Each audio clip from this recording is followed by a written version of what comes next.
No cake, no balloons, no awkward singing from people who didn't know me well enough to mean it. Just another weekday, another elevator ride that smelled faintly of burnt coffee and floor cleaner, another badge swipe and blink of green light that told me I still belonged to this place, or at least that I was allowed inside it.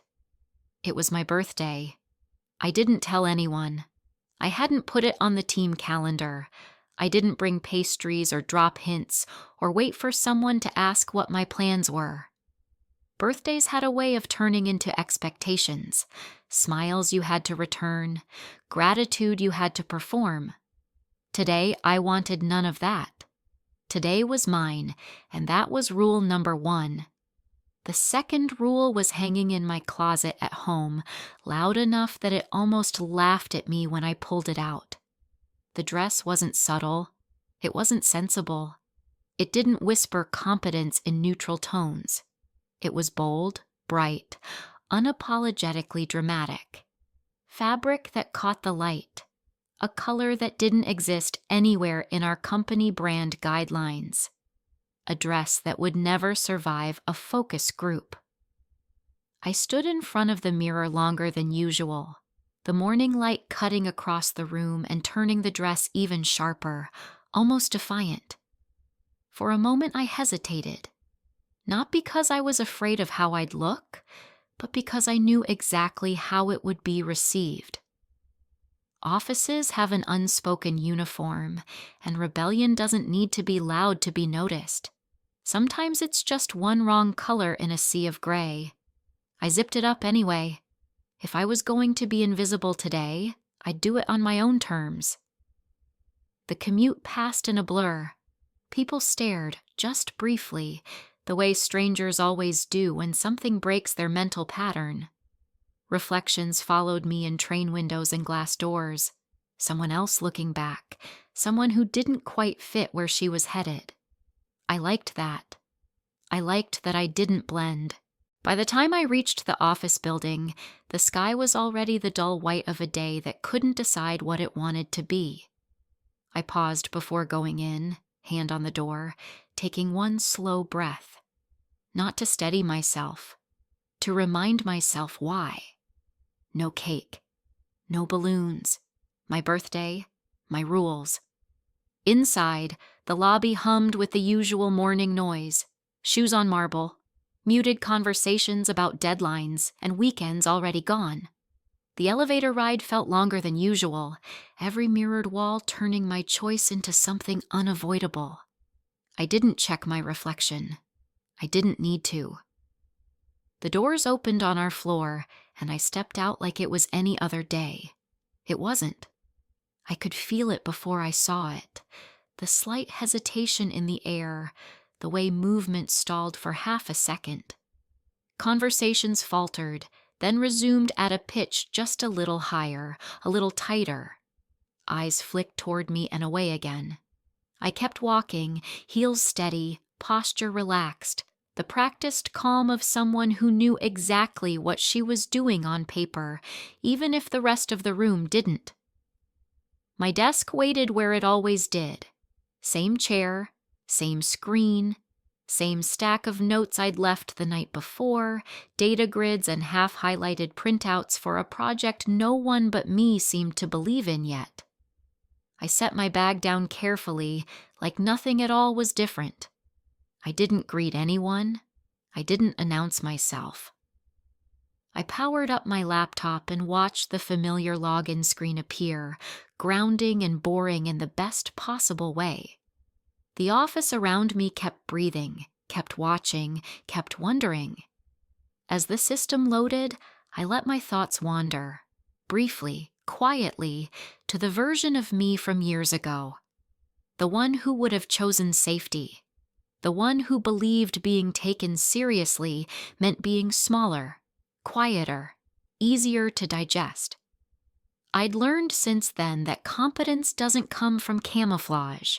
It comes from consistency, from results, from knowing when to stand out and when to let your work speak.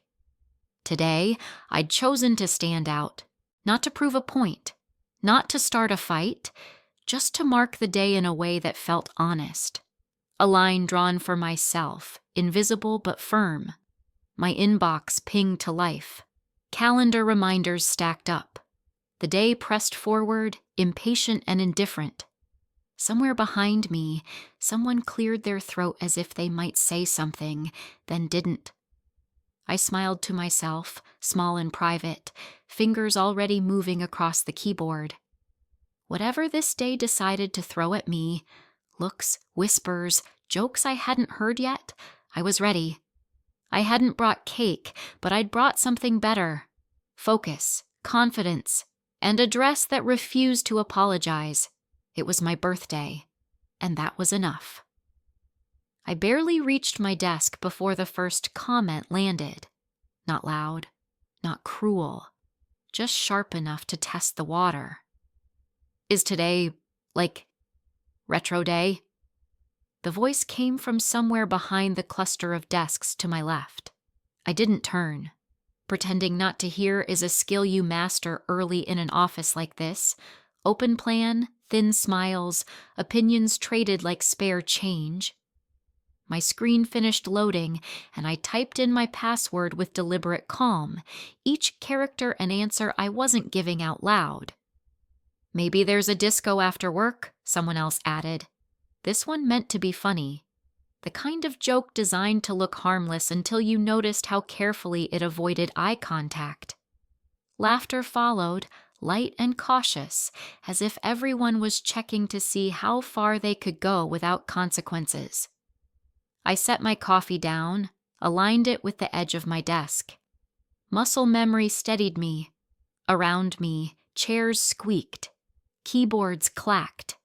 The office tried to return to normal while still orbiting around whatever I had apparently become. Wow, a third voice said, closer this time. Didn't know we were doing costumes now. That one earned a ripple of amusement. Not real laughter, just the shared relief of people glad it wasn't them. I felt eyes on my back, on the cut of the fabric, the color that refused to blend in with muted blazers and sensible cardigans. It was strange how visible I was and how invisible my face seemed at the same time. I said nothing. Silence can be confrontational if you let it be. I chose to let mine be boring. I opened the spreadsheet I'd stayed late refining the night before. Numbers filled the screen, neat and obedient. Columns, forecasts, margins, things that behaved when you understood them. I scrolled slowly, scanning for anything out of place, letting the world beyond my monitor soften into background noise. A few desks away, someone whispered my name.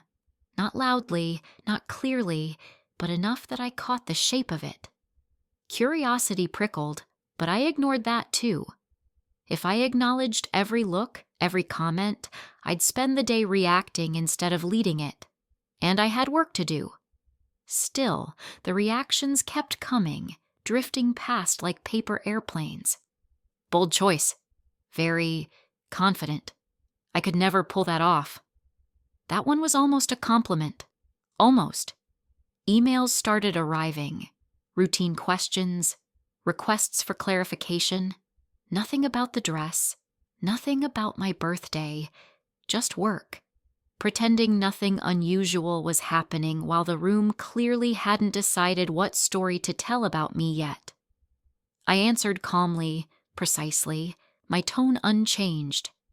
If anyone expected me to be flustered, disappointed, or defensive, I refused them that satisfaction. The more I didn't react, the more the comments thinned out. Curiosity losing momentum when it had nothing to push against. Across from me, Jenna glanced up from her screen, met my eyes, then looked down again too quickly.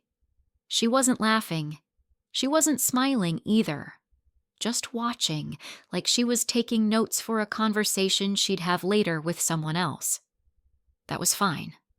Offices run on commentary delayed. 10 minutes passed. Then 20. The dress became less shocking through exposure, like a bright color your eyes slowly adjust to. Conversations shifted back to deadlines, project updates, weekend plans already half forgotten.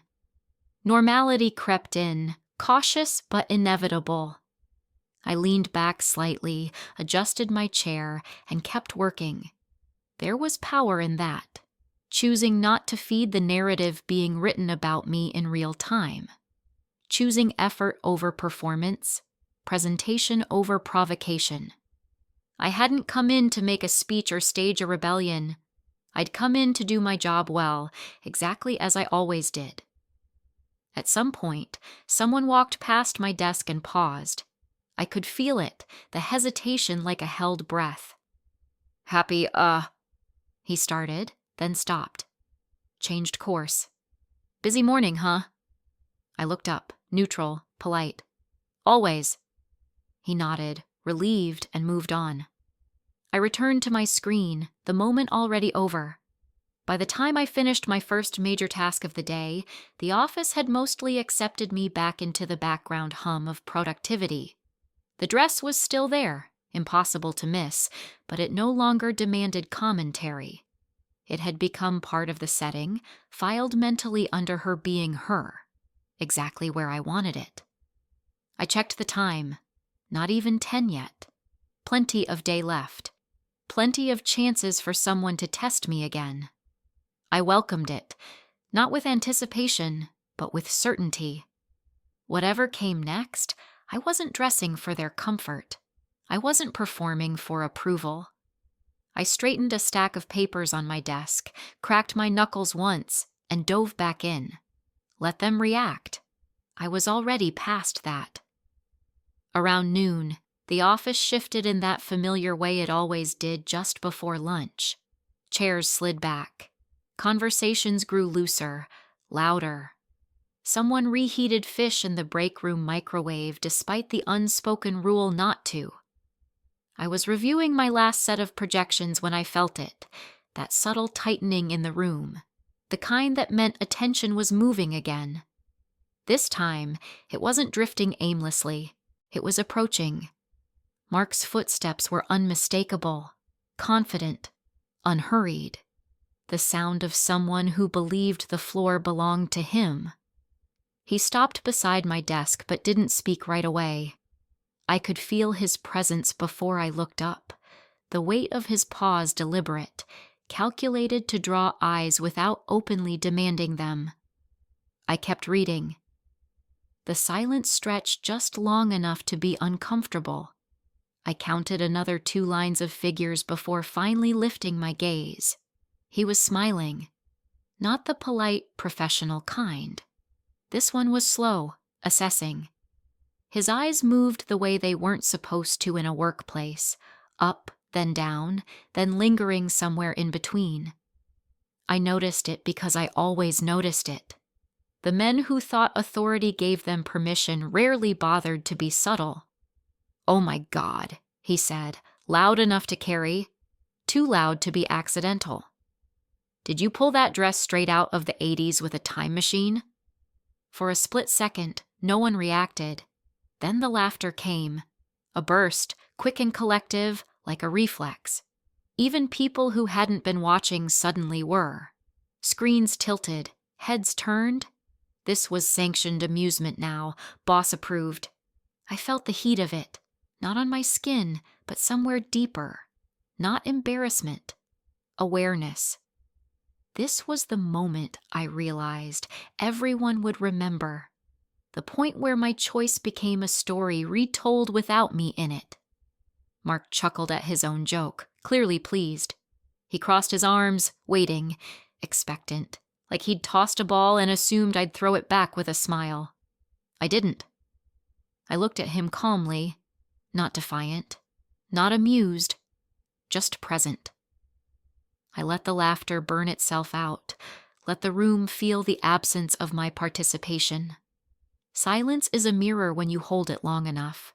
People start seeing themselves in it whether they want to or not. Then I spoke. "At least my reports are from this year." The words were even, almost casual. No bite in my tone, no raised eyebrow to signal challenge. Just a statement, delivered the same way I'd deliver a status update or a deadline reminder. Simple, accurate. The effect was immediate and quiet. Laughter cut off mid-breath. Someone coughed. A few people shifted in their seats, uncomfortable now that the balance had changed and they weren't sure which side they were on. Mark's smile froze, not vanishing but tightening at the edges, like something had cracked under the surface. For a fraction of a second, we just looked at each other. He hadn't expected that. He'd expected embarrassment or self-deprecation, maybe a joke at my own expense to make him look clever and gracious. What he got instead was competence, named out loud in front of witnesses. He cleared his throat. "Right," he said, lighter now, too light. "Well, carry on." And just like that, he stepped away. The room exhaled. Conversations restarted, softer this time. Screens turned back. The moment folded in on itself, already being reshaped into something safer, something less sharp than it actually was. My heart was beating faster than before, but not wildly, not out of control, more like adrenaline settling into readiness. I turned back to my monitor and continued exactly where I'd left off, hands steady, focus intact. If Mark wanted to pretend nothing had happened, I was more than willing to let him. But I noticed things after that. The way people stopped smirking when they passed my desk. The way Jenna glanced at me again, this time holding the look for half a second longer, curious instead of amused. The way Mark avoided eye contact when he crossed the floor later, his authority intact but his comfort slightly bruised. I hadn't raised my voice. I hadn't insulted him. I hadn't broken any rule written down in an employee handbook. I had simply reminded everyone, myself included, why I was there. By the time lunch came around, the dress barely registered anymore. It had done its job. It wasn't about the color or the cut or the decade it supposedly belonged to. It was about what happened when someone tried to reduce me to a punchline and found there was nothing small enough to grab onto. I saved my file, sent off a summary email, and finally pushed my chair back. As I walked toward the break room, the office felt different. Not changed, just recalibrated. The scales had tipped, not loudly, but decisively.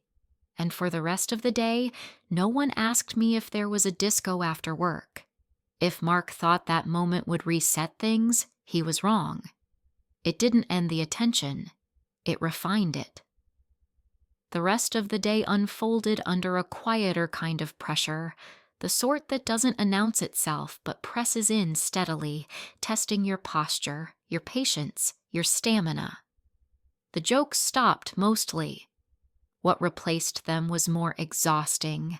Glances, half-smiles, the careful politeness people use when they're unsure whether someone is fragile or dangerous.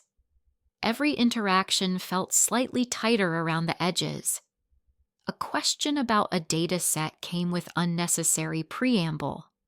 A request for help was phrased like a favor instead of an expectation. Compliments, when they appeared, were oddly defensive.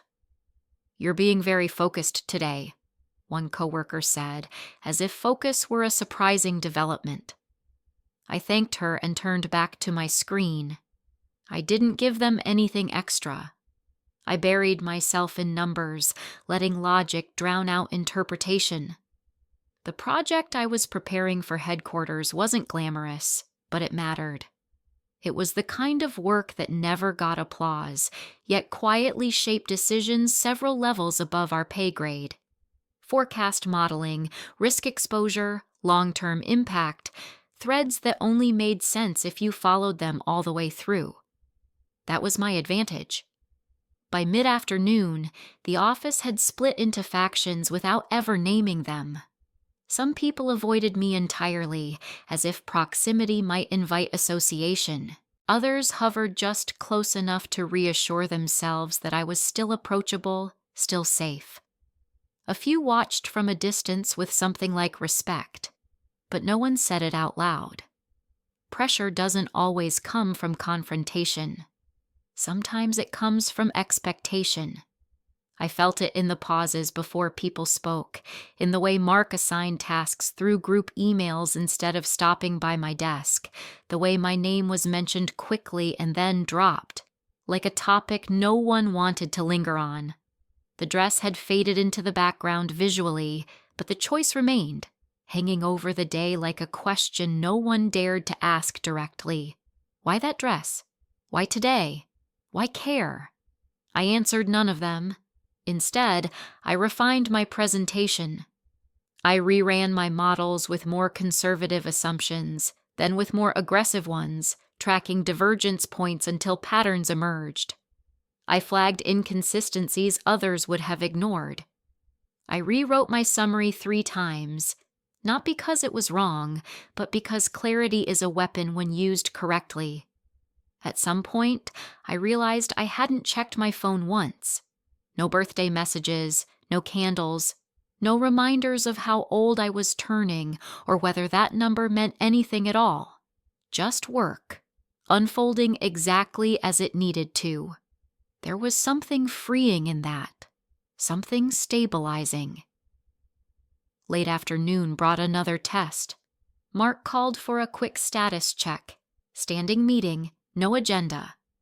He positioned himself at the center of the room, arms crossed again, sweater immaculate, expression neutral in that managerial way that pretended hierarchy was purely functional. People reported in rapid succession, voices slightly too eager. When it was my turn, I spoke plainly. No embellishment. I outlined progress, risks, mitigation strategies. I didn't mention hours worked or effort spent. I simply presented facts. Mark nodded once. No comment. The silence after my update lasted a beat longer than necessary. I let it. Silence had become familiar, even useful. Eventually, he moved on. The meeting broke. People scattered. The pressure eased, but it didn't disappear. It settled into something denser, quieter, like a weight redistributed instead of removed. As the day wound down, productivity dipped around me. Conversations returned to weekend plans, dinner reservations, trivial things that reasserted normalcy. My screen, however, stayed sharp and full, the work refusing to soften just because the clock suggested it should. When I finally leaned back in my chair, stretching the tension out of my shoulders, I caught a glimpse of myself in the glass wall opposite my desk. The dress still stood out. So did my posture. Steady, unflinching, unchanged. I understood something then. They weren't waiting for me to fail. They were waiting for me to react, to apologize, to justify, to make myself smaller so the room could exhale and return to equilibrium. I denied them that. I shut down my computer only after everything was done. Not acceptable, not adequate, but complete. As I gathered my things, the office noise dimmed into something distant and irrelevant. It had been my birthday. No one sang. No one clapped. No one acknowledged it at all. And somehow, walking out under fluorescent lights that flattened everything equally, I felt more grounded than I had in years. Pressure can break you if you let it. Or it can polish you, quietly, relentlessly, until nothing unnecessary remains. I chose the second option. By the time morning light filtered through the office windows the next day, whatever tension had clung to the air before had thinned into something inert. Not gone, just settled. I arrived early as usual, the building still half asleep, corridors echoing faintly with the hum of systems booting up. No audience this time, no commentary, just me, my desk, and the work that mattered. The dress was gone, replaced by something unremarkable, professional, safe, and yet nothing felt diminished. If anything, I felt sharper, The project deadline wasn't officially tight, but I treated it as if it were. I moved through my checklist with a precision that surprised even me. Each step confirmed, each assumption tested. I didn't rush, but I didn't hesitate either. Confidence, I had learned, wasn't speed. It was trust in your own judgment. Data flowed cleanly. Trends aligned in ways they rarely did on the first pass. When something didn't make sense, I stopped and traced it back, patiently, until the logic revealed itself. No shortcuts, no hand-waving. If this package was going to leave my desk, it would be airtight. Around me, the office resumed its familiar rhythms. Phones rang. People complained softly about meetings that could have been emails.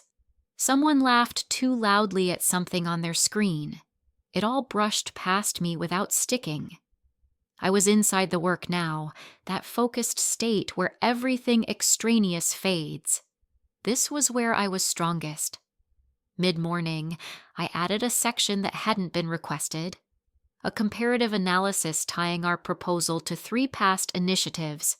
1 success, 1 failure, 1 ambiguous. It required extra modeling, more assumptions, more explanation. It also made the recommendation undeniable. I could already imagine the questions headquarters would ask. I answered them before they had a chance. Power isn't loud. It's subtle. It shows up when someone thinks they've found a weakness and realizes you've already fortified it. By early afternoon, I was done. Not just finished. The deeper kind of done where rereading doesn't reveal errors so much as reinforce clarity. I ran through everything one final time, ended the file names properly, and prepared the executive summary with care. Clear language, no ego, just insight. When I finally leaned back, the satisfaction was quiet but complete. Jenna stopped by my desk, casual, almost hesitant. "You're done already?" she asked, glancing at my screen. "Yes." She blinked. "Wow." I smiled, polite. That was all. I sent the package to Mark with a short note. Concise, factual. No mention of extra work. No framing for praise. Let the results do that for me. Within minutes, the sent confirmation appeared, and with it a strange calm, like releasing something inevitable into motion. The rest of the day passed easily. Mark didn't stop by. No comments, no raised brows, just absence. And that told me more than words would have. He'd seen the file. He knew. I left the office at a reasonable hour, the city already easing into evening. On the commute home, I replayed nothing. No conversations, no looks. The entire episode of my birthday dress felt distant now, like a catalyst already spent. What remained was competence. 2 days later, the email arrived. It came from headquarters, addressed to Mark, with management CC'd, including him, including me. I opened it slowly, not out of fear but anticipation tempered by realism. Praise is rare at that level. Approval even rarer. The message was brief. Excellent analysis. Strong decision-making support. Project approved. Significant profit generated. That was it. No embellishment, no unnecessary adjectives, just validation where it counted. My inbox stayed quiet after that. No congratulations from coworkers, no comments from Mark. The office absorbed the information the way it absorbs everything, silently, efficiently, with adjustments made behind the scenes. But something had shifted. I could feel it in the way people looked up when I spoke in meetings, in how questions directed at the room seemed to land on me, in the unspoken recalculation of where I stood. I hadn't needed the dress to make my point. I'd needed patience, precision, and the discipline to wait until execution spoke louder than provocation ever could. Perfect execution doesn't demand attention. It commands it. Eventually. The email didn't arrive with drama. No special notification, no urgent flag. Just the soft chime I'd trained myself to barely notice. If I'd been standing, I might have missed it entirely. Instead, it slipped into my inbox like it belonged there, indistinguishable at first glance from meeting invites and status updates. For a few seconds, I ignored it. That wasn't restraint born of fear. It was instinct. Years in an office like this teach you that anticipation is dangerous. You learn to meet outcomes when they arrive, not before. Still, something about the sender line made my eyes linger just long enough to register it before I looked away. Headquarters. I finished the sentence I was writing, closed the document, saved it. Only then did I open the email. It was short, impressively so.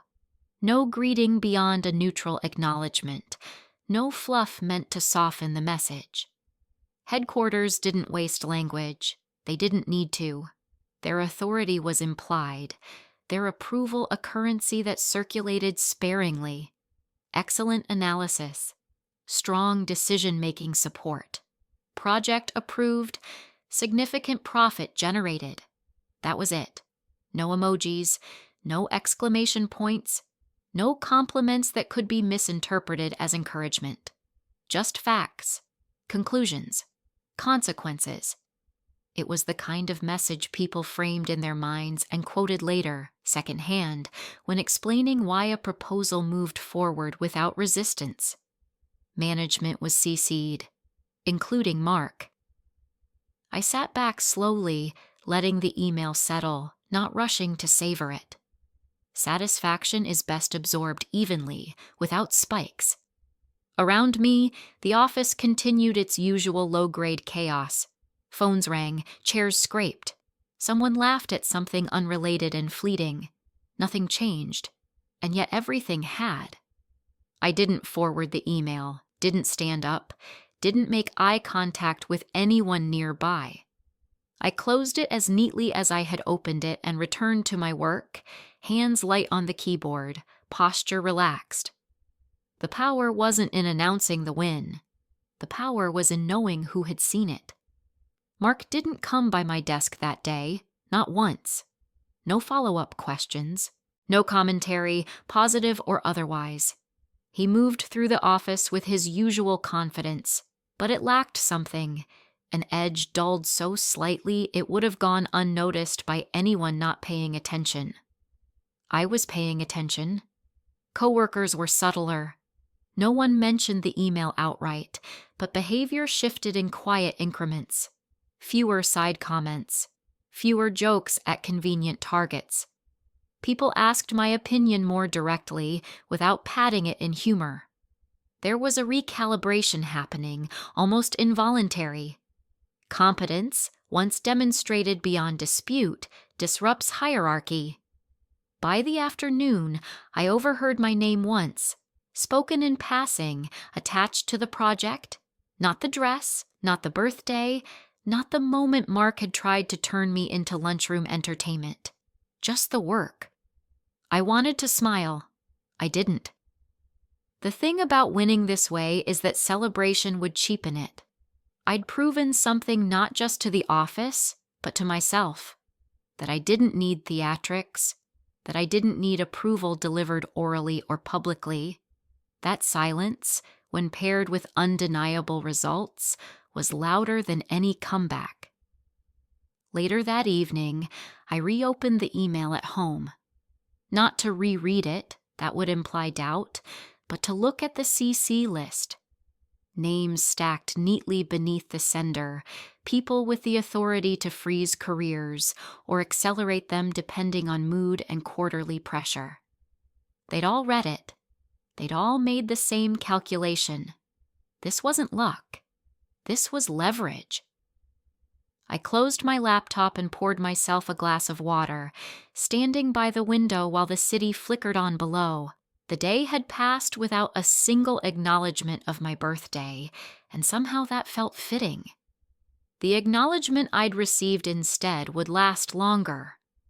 2 days earlier, I'd worn a dress that had made people uncomfortable. Now I'd delivered work that did the same thing, only this time no one laughed. Mark's silence was the loudest response of all, and in that quiet, I understood something fundamental. Respect in places like this isn't given, and it isn't demanded. It's conceded, piece by piece, when resistance becomes inconvenient. I didn't need to say anything. The email had already spoken for me. By the following Monday, whatever quiet rearrangement had taken place in the office seemed complete. The air felt settled, like furniture that had been moved just enough to change how people navigated the room without anyone consciously noticing. Conversations flowed again, jokes resurfaced, comfort returned. But it wasn't the same comfort as before. It was conditional now, adjusted around new information. I arrived at my usual time, coffee in hand, mind already organizing the day ahead. The week after a headquarters approval was always busy. Follow-ups, adjustments, new expectations disguised as opportunities. I welcomed it. Momentum, when handled correctly, could carry you far. I was halfway through logging in when the office door opened. And then, pause. Not the subtle kind, the obvious one. I glanced up without thinking, and for the first time in days, I almost lost my composure. Mark walked in wearing a thick wool sweater patterned with reindeer. Not one reindeer, not a tasteful hint of festive spirit. An entire herd, brown, white, red-nosed, marching proudly across his chest in symmetrical rows. The wool looked heavy, the kind that scratched just looking at it. The sleeves were slightly too long, bunching at his wrists. It was impossible to miss, equally impossible to ignore. The office saw him before it processed him. There was a collective intake of breath, followed by a stunned silence that lasted just long enough to hurt. Eyes darted, mouths twitched. Someone turned too quickly and knocked over a pen. I looked back at my screen. Not because I didn't notice, but because I did. Mark cleared his throat. "Morning," he said, a little too loudly. "Morning," came the reply, scattered and uneven. He took a few steps in, then stopped like he'd reconsidered every choice that had led him to this moment. The sweater strained slightly as he sighed. A real sigh. Defeated. Human. "My wife insisted," he said, rubbing the back of his neck. "Family bonding thing." Another sigh. "She wants photo proof I'm still wearing it. Also, hourly check-ins." That did it. Laughter, this time genuine, rolled through the room. Not sharp, not performative, the kind that sneaks up on people when something is too absurd to hold back. A few people tried to stifle it, failed. Someone muttered, "Worth it," under their breath. Mark forced a smile, accepting his fate with the resignation of a man who knew resistance was pointless. I stayed quiet. I didn't look up right away. I let the room have its moment, let the energy release itself completely. There was no need to rush. Timing mattered more than tone. When the laughter softened into smiles and whispers, Mark began moving again, weaving his way through the desks. Every step made the sweater announce itself. Reindeer everywhere. Authority wrapped in wool and irony. He passed Jenna. She bit her lip.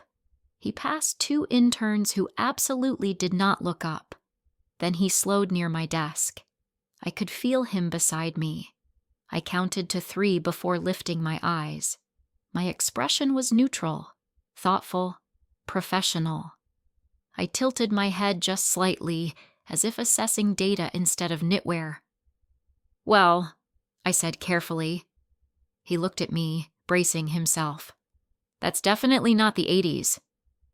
The pause afterward was exquisite. Mark blinked. Once. I continued gently, with just enough curiosity in my voice to make it sound sincere. More like the 70s. Silence. Then laughter. Louder than before. Unrestrained. Someone clapped a hand over their mouth and failed. Another leaned back in their chair, shaking their head in disbelief. Mark stood there, frozen for a second, then exhaled and laughed too, shaking his head at himself. "Fair," he said. "Completely fair." And that was it. No tension, no sting, no escalation. Just a moment returned, balanced, complete, and over. Mark moved on. The office settled. Work resumed. I turned back to my screen, fingers steady, focus intact. I hadn't waited for revenge. I hadn't held a grudge. I'd simply chosen the right moment, one where humor didn't undermine me and silence no longer did. Power, I'd learned, isn't about striking back. It's about knowing when you don't have to. The laughter lingered longer than anyone expected. Not loudly, no one wanted to look unprofessional, but it hovered in the office like a shared secret, passed quietly from desk to desk. The kind of moment people replayed later while pretending to work, smiling at their screens for no obvious reason. Humor like that reset dynamics. It softened edges. It humanized everyone involved, especially Mark. He didn't retreat to his office right away. That alone was unusual. Instead, he lingered near the printer, waiting as a document crawled out sheet by sheet, the reindeer stretching and contorting with every small movement he made. The sweater had effectively stripped him of his usual armor. Authority still followed him, it always would. But today it walked a step behind, slightly out of breath. Someone finally asked what everyone was thinking. "So," one of the analysts said carefully, "is this a theme week we missed?" Mark laughed again, more easily this time. "God, no. Don't give her ideas." "Her?" Jenna asked, intrigued. "My wife," he said, holding up his phone like evidence. The lock screen flashed briefly.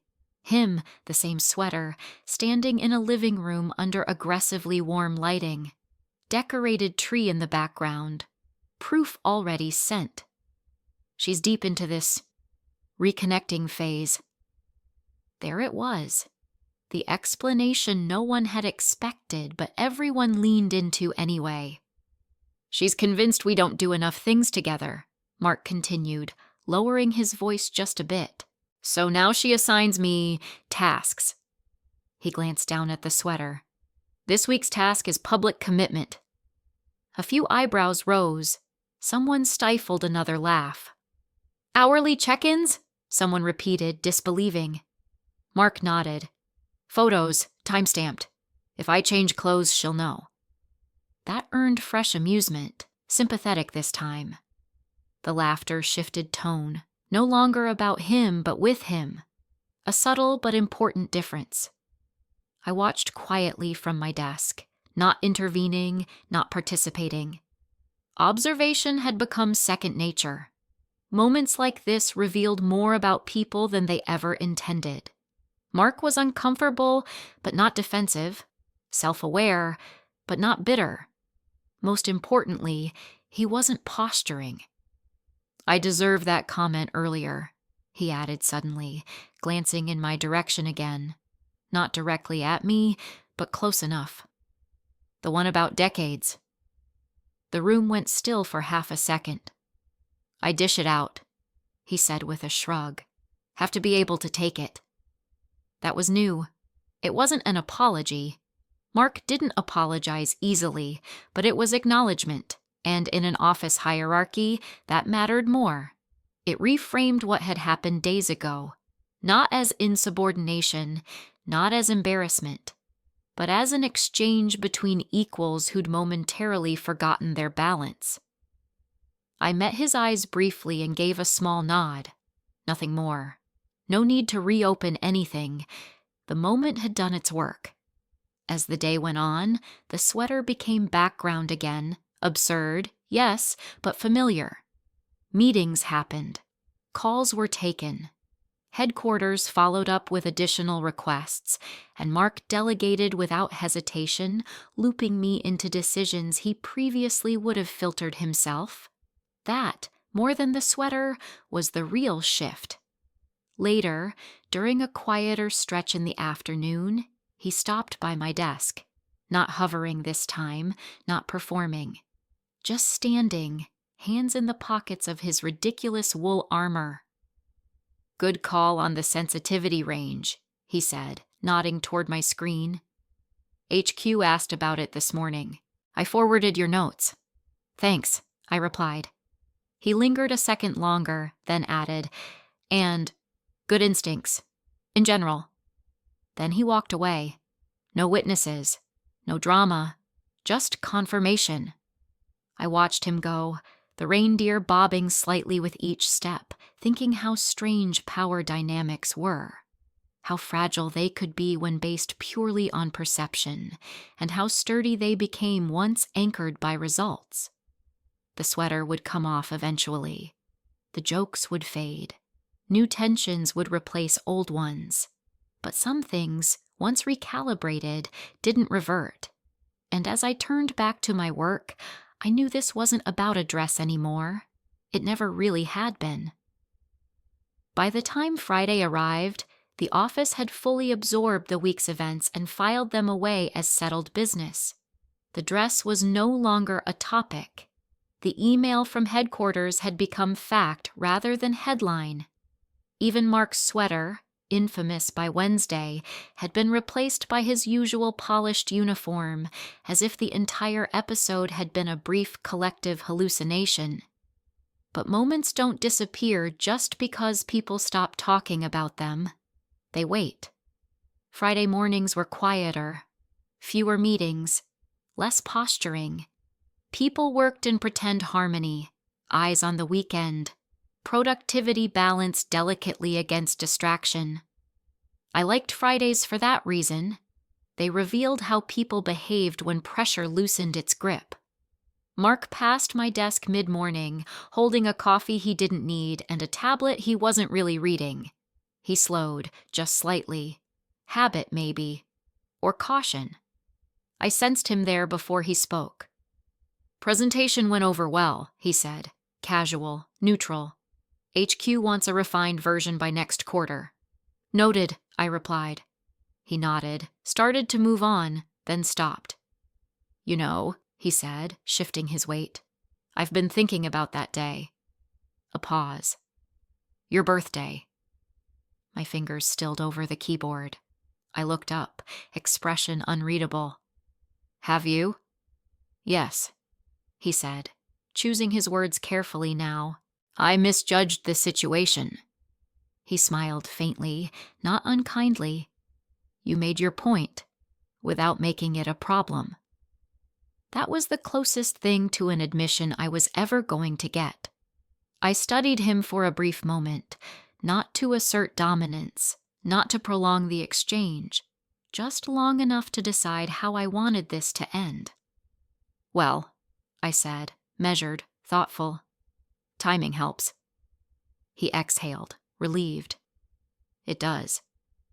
There was an opening there, a moment where I could have pressed further, could have brought up respect, boundaries, the way jokes worked differently depending on who told them. But I didn't need to. The situation no longer required correction. I'd already had my turn. That afternoon, during an informal wrap-up meeting, someone cracked a harmless joke about fashion trends in the office. Light, inoffensive, safe. A few people laughed. Mark did too, then glanced briefly in my direction, catching himself. I didn't react.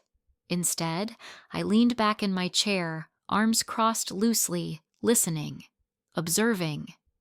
The confidence I felt wasn't sharp anymore. It didn't need to be. It sat solidly in place, grounded in outcomes rather than emotion. When the meeting ended, people packed up quickly, weekend urgency. As I shut down my computer, Jenna stopped by. "You handled all of that really well," she said quietly. "The whole situation." "Did I?" I asked. She smiled. "Yeah. You waited. Most people don't." That stayed with me. On the way out, Mark held the door open for a group of us. As I passed, he gave a small nod, respectful, understated, no irony, no performance. Outside, the air felt lighter, the city already shedding the week.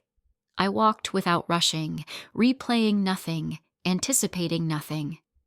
The story had reached its natural conclusion, not with fireworks, but with balance restored on my terms. Standing your ground doesn't always require standing still. Sometimes it means knowing when to let someone else move first, and when it's finally your turn, saying just enough to remind everyone you were never powerless to begin with. By Monday, everything had returned to routine.